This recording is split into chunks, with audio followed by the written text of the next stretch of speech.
1897 में पंडित रामप्रसाद बिस्मिल जी का जन्म हुआ था। पंडित रामप्रसाद बिस्मिल जी के बारे में हमें पाठ्य पुस्तकों में नहीं पढ़ाया जाता, और मैं खुद अपनी बात करूं तो मुझे 2005 में जब पहली बार मैं पूज्य स्वामी जी महाराज के पावन सानिध्य में योग शिक्षक शिविर में आया तो पंडित रामप्रसाद बिस्मिल जी का चित्र देखा और उनके बारे में जानकारी मिली। पंडित रामप्रसाद बिस्मिल जी कौन थे, कितने बड़े क्रांतिकारी थे, इसकी चर्चा आज हम करेंगे। पंडित रामप्रसाद बिस्मिल साधारण किसान परिवार में जिन्होंने जन्म लिया, पूज्य स्वामी जी महाराज का जन्म भी साधारण किसान परिवार में हुआ। वह अंग्रेजी के बहुत बड़े जानकार थे। वह एक शायर थे, एक अनुवादक थे, एक लेखक थे, एक साहित्यकार थे, एक इतिहासकार थे, एक कवि थे, कई भाषाओं को जानने वाले थे। वो अध्ययनशील, चिंतनशील और मननशील क्रांतिकारी थे। उनके मन में आजादी के बाद भारत की व्यवस्थाएं कैसी हों उसके लेकर बहुत बड़ा सपना था। वह खुद एक योगी थे, एक संत थे, अंदर से एक सन्यासी थे, लेकिन उस समय आवश्यकता थी संघर्ष करने की, तो उन्होंने सन्यास ना लेकर क्रांतिकारियों का संगठन बनाया। पंडित रामप्रसाद बिस्मिल वो थे जिन्होंने कलम और पिस्तौल दोनों को हथियार बनाकर अंग्रेजों को भारत छोड़ने पर मजबूर करने के आंदोलन की नींव डाली। पंडित रामप्रसाद बिस्मिल जी का व्यक्तित्व कितना बड़ा है आप अंदाजा लगा लीजिए। पाठ्य पुस्तकों में हमें पढ़ाया नहीं जाता है। तुर्की एक देश है जो यूरोप और एशिया को जोड़ता है, यूरेशिया का एक देश बोला जाता है।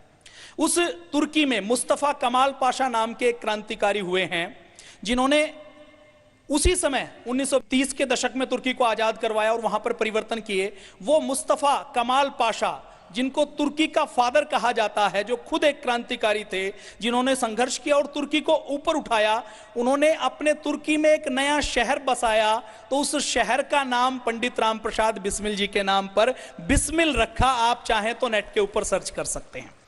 तो ऐसे महान सेनापति, और पंडित रामप्रसाद बिस्मिल जी का व्यक्तित्व कितना विशाल था, कितना महान था, आप अंदाजा लगा लीजिए।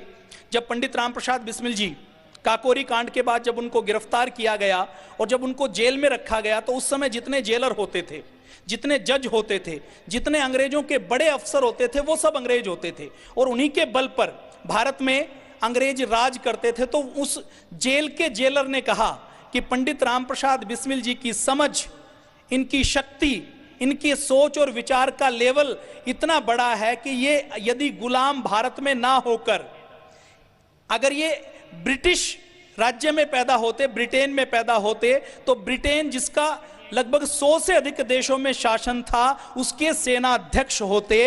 इतना बड़ा चरित्र पंडित रामप्रसाद बिस्मिल का है। यह एक अंग्रेज की कोटेशन है। तो ऐसे महान व्यक्तित्व जिनका चरित्र इतना बड़ा रहा हो, जिन्होंने इतनी बड़ी क्रांति की हो, उनके बारे में हमें पढ़ाया नहीं गया।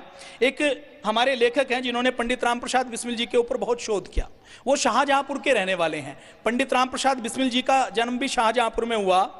पंडित रामप्रसाद बिस्मिल जी के ऊपर उन्होंने खूब शोध किया। खूब शोध करने के बाद उन्होंने अपनी 3 पुस्तकें लिखी हैं।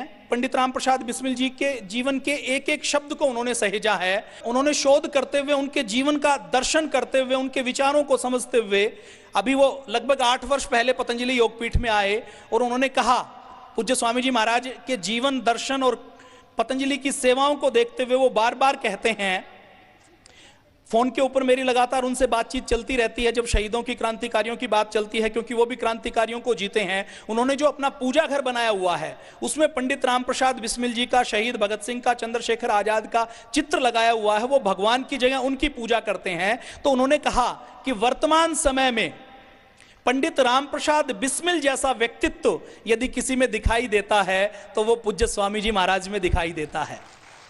पंडित रामप्रसाद बिस्मिल जी ने जो व्यवस्था परिवर्तन का सपना देखा था, जैसा भारत बनाने का सपना देखा था, वैसा भारत बनाने का काम आजादी के 70 सालों बाद यदि कोई संस्था कर रही है तो वो आपकी संस्था, आपका पतंजलि योगपीठ कर रहा है।